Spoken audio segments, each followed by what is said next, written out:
You are listening to the Scars and Guitars podcast series that syndicates for the A-List Online. My name is Andrew Mackay-Smith, and the interview subject I have coming up for you is Marco Aro. Marco is the vocalist in The Haunted, and the reason for the conversation is to promote The Haunted's upcoming shows in Australia with Witchery and At the Gates. I'll read out some dates. They're coming up very soon. On Wednesday, the 24th of April, Canberra, you've got a show. The 25th, Brizzy, I should be at that one. Friday the 26th, there's a show in Sydney. And finally in Melbourne, you've got a show on the 27th. So let's have a listen to what Marco has to say. Here we go. Yeah, it's good. How are you? Oh, good, mate. Yeah, plugging away. We've got a bit of rain down here, which is nice for once because it's always so bloody hot. So we'll take the rain. So what kind of temperatures do you have now? It's about 22 degrees where I am. That's Celsius. Where are you at? In Brisbane, or just south. Oh, okay. Just south of Brisbane. Because we're enjoying our first 2 real spring days today. Yesterday was about 18 degrees, and today is 15. But it's still really nice because the trees are starting to turn green, and there's hope for life. Indeed, mate. And are you back home in Finland? Because I think that's where you're from originally, or are you in Sweden? From originally, yeah, but I've been living here since '76. So. Oh God. Okay, so you're a Swede, mate. God, yeah. Yeah, I am, but I'm still a Finnish citizen, and I speak Finnish regularly. So. Oh, there you go. You don't have conflicted emotions whenever they come up against each other in the football? No, the football never happens. Actually, it's the ice hockey. Finland sucks in football. Oh, yeah. But they kick Sweden's ass regularly in ice hockey, so it's good. Good on you, mate. Yeah. Well, look, you've got this tour coming up here, of course. You're with The Haunted. And I've already had a chat to Patrick about things, and I know he's looking very much forward to the shows. And also the day off. You guys even get a day off down in Melbourne, can you believe that? He was wishing it was up here in Brisbane, but you get a day off. Great. Yeah, that's really nice. We actually have... one day off as we land as well, because we land on the 22nd and the first show in Canberra is 24th. Rightio. Yeah, well, look, mate, they're bumper shows. They're massive shows. I mean, you couldn't get 3 or 4 bands that Australian audience lust after when it comes to death thrash and thrash metal in general. But, I mean, from your perspective, it must be a real treat to travel the 15,000 odd kilometres or so from Sweden to Australia to perform in front of appreciative audiences right across the country, really, because there's a lot of dates there. Yeah, no, it's a blessing actually to get to do this at my age, still doing it, and still being considered relatively relevant. So yeah, it's amazing. What about and also the fact that we're just. Since we got back together in 2013 and we started this format of The Haunted, we decided that we're not going to do it like the extensive, crazy touring that we used to do, because that pretty much burnt us out. And that's why I also left the band, and also had drug addictions and stuff. But those are also like results of that way of life. And so we decided that we're going to do quality before quantity. And So Australia is definitely quality. So that's what we're doing. And I also get to travel with all 3 bands which have known each other for 20-odd years. And we're it's like a grown-up daycare center that's going away. So it's fun.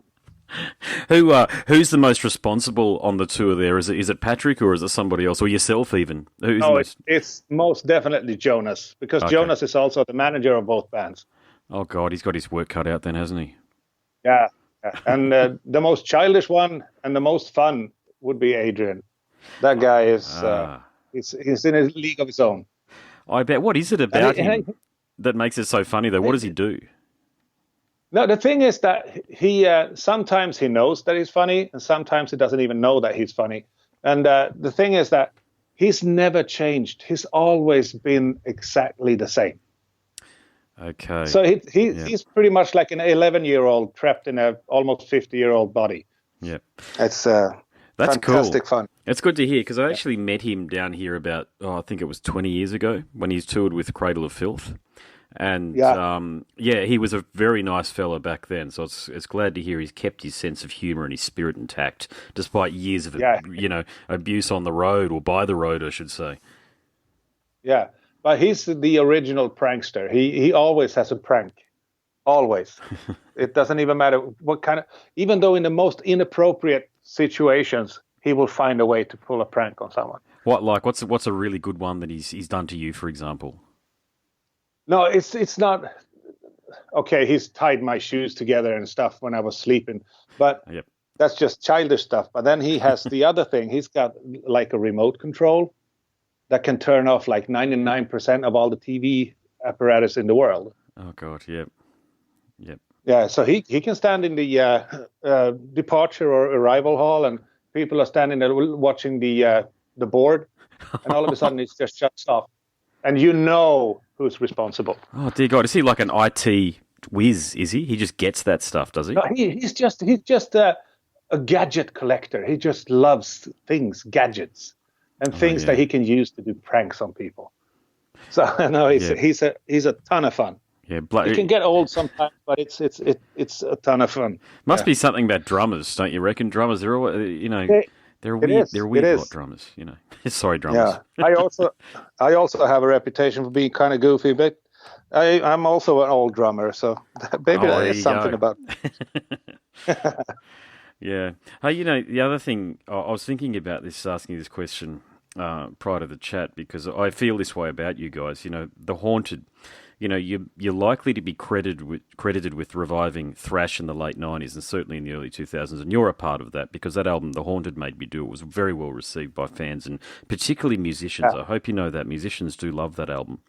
But I'd go so. I heard even Jim Root in the Slipknot loves that album. There you go. Yeah, mate. That's what I'm saying. That's my point right there. So Slipknot were around. They started about the same time, if not a bit after. But I think the key thing is, if it wasn't for you guys and Blink-182, I don't think we'd have metalcore, such as the impact that both bands have had on young and impressionable musicians. So yeah, it sounds like you agree. Yeah. I wouldn't agree to like pat myself on the back or anything, but I because I had albums like that were just as important to me, like Rain in Blood and some Dead Kennedys albums as well, because I've always steered my ship towards hardcore, and metal was always there as well, but I always turned a bit more to hardcore. So and the same feeling I had when we recorded The Haunted Made Me Do It was the same feeling like when you're sitting in the car on your way home, and the same feeling sneaks up on you as when we recorded now, The Strength in Numbers, because I was so pleased with that one. But also it's hard to tell because there's so many bands nowadays, so I don't think there's room anymore for that type of album again. I don't think so. That's a really good point, actually. Albums, really, especially as far as young people are concerned with their Spotify playlists. I talk about this a lot on my podcast series. It's albums are something that I think even newer artists maybe want to think about as something that happens later. EPs more or less do the job, and it costs a lot less to produce, let's face it, both on your time and on your finances. But, yeah, man, the albums, I think there's always going to be people of our vintage that lean toward albums, want to have a 40 or a 50-minute listening experience from the band from that time period whenever the music's released. And booklet. Yeah. And a booklet, well-made booklet. I still enjoy that. I can, like, if I want to listen to a new band, which I'm not really interested in, but it might pique my interest, I listen to them on Spotify. And if I find them interesting, I actually go out and buy the album because I want to see everything they have in the booklets and everything. So yeah, cool. I guess we're all that way. Yeah, well, I remember the vinyl sleeves where all the pictures and everything were always like party pictures and stuff, like Slayer and. Oh yeah, I loved those. Oh, the back of Raining Blood. Yeah. I remember just sitting in my room and just looking at those pictures. Man, those guys are crazy. Yeah. Hey, you mentioned the Dead Kennedys before, and I reckon they're one of my favourite outfits, actually, of all time. They had a tremendous impact on me as a young fella, and I think I wore out my CD copy of Bedtime for Democracy. So which was your favourite album? Yeah, I just love it. Bedtime for Democracy was a really good one, and also In God We Trust. Mm-hmm. Yep. and all the EPs with Police Truck and all those. They were. Yeah. Yeah. I still really when I get drunk and I'm on YouTube, I usually look up this stuff. Mate, you and I both. That's the Yeah. yeah. I And don't. we all and we're that old now that nobody in our family appreciates what we listen to, so we have to wear headphones. Yeah, I'm We definitely can't in just that. blast. My kids are constantly saying to me, they call everything death metal that I listen to, whether it's punk rock or heavy metal or you guys or Yeah. whoever, they call it all death metal. So whenever I put it on, they're like, turn off the bloody death metal, Dad. We don't like it, you know. Yeah. But they're girls, mate. They're 4 and 5 years of age, so you know. Oh, Yeah, I'm used to hearing Frozen and what the Wiggles oh and yeah. stuff like that. My God, it's permanently imprinted in my brain. I think those things, you know. Yeah, please. Yeah. Hey, you know, when you're performing live, the Peter Dolving material, do you use his vocal style as a guide and just add your bit, or do you try to keep it as close as possible to the way he did things? No, the thing is that my whole experience in this band started out with singing Pete songs. Hmm. Because I did the first tour I ever did was in '99 when Pete just left the band, and we did a US tour with Testament. Mm-hmm. And so I pretty much already, I believe it becomes like a subconscious kind of thing that I'm not trying to sound like Pete, but it actually sounds like Pete anyway. Yeah. Because even though he's a great singer, that stuff is not really hard. Mm-hmm. It's actually pretty simple. So and also, even though I preferably yell a lot, but it doesn't mean that I don't know how to sing. So Yeah. No, you do it. it's just You do a bloody good job, mate. I mean, you're an imposing front man too, which is what this sort of music really needs. It needs somebody like you up front there, or David Vincent, or Steve Tucker. You know, yeah. it needs that big physical presence that you've got, but you've got the vocal to match. So you definitely, you know, your contribution to the legacy of heavy metal via the Haunted, mate. It's assured. Rest assured on that. Thank you, man. Glad to hear it. Thank you. It means a lot when somebody says that because Yep. even being a vocalist, you are the one thing that you're really, really good at is filling your head with all kinds of shit that doesn't need to be there. Like, oh shit, oh, I think I'm coming down with a cold, or did I sound all right? Did I look all right? Blah blah blah. So it's nice to hear that somebody says that. Yeah, whatever you do, you're doing it good. Keep doing it. So, Oh yeah, no, definitely keep doing it, man. It's and I mean I do follow your career personally. So is there anything new happening with the Resistance? Because I think the last album or EP came out in 2016 with those guys. yeah, and no, actually, we put that on the back burner for a while because that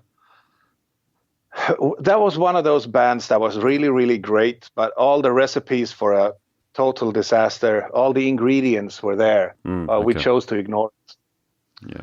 So no, and we also became so mean to each other. So it was no point in going on anymore. Oh, that's a because shame. it got so infected. Yeah.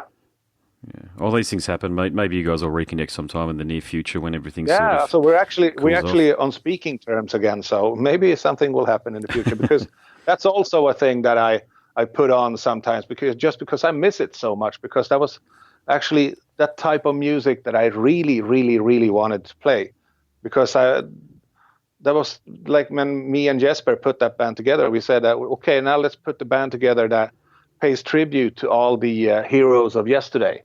And these are like the music that we tried to no avail to get into the various bands we were in because it wasn't the right time or it wasn't the right type of music or blah blah blah. So we decided to do that for ourselves instead and fill that gap. Yeah. But we rushed into things and we became so mean to each other, so it didn't work out. No way. Oh well, that's life, mate. That is just how things go, mate. Families are worse. You know, mate. Families can be far worse to each other, but bands are like families. People who haven't been in them don't necessarily understand. They're a brotherhood and a sisterhood. You spend so many hours together, and usually intoxicated or something else. So yeah, that adds to it. Yeah, things are being said, things are being done. That is that would not probably sit well with other people. So indeed, yeah. All right, mate. No worries. Look, I better let you go. I've got to get to the next one. But look, it's been a pleasure to finally chat to you. As I say, man, I've been following your career for many years now. The best part of, well, since year 2000, so 19 years or so. 2001 with The Haunted maybe do it, so 18 years. And you do a great job, man. So just keep on doing what you do, and hopefully we can have a beer when you play Brisbane. Yeah, most definitely. Look us up at the show, and we'll most definitely grab a beer or two. Yeah, for sure, brother. No worries. Okay, Okay, good cool, talking man. to you. Nice talking to you. Yeah, Yeah, likewise, mate. No worries at all. yeah. Bye. Okay, catch ya. You have been listening to the Scars and Guitars podcast series that syndicates for the A-List Online. My name is Andrew Mackay-Smith, and that interview's subject was Marco Aro from the Swedish outfit The Haunted. Thank you so much for listening.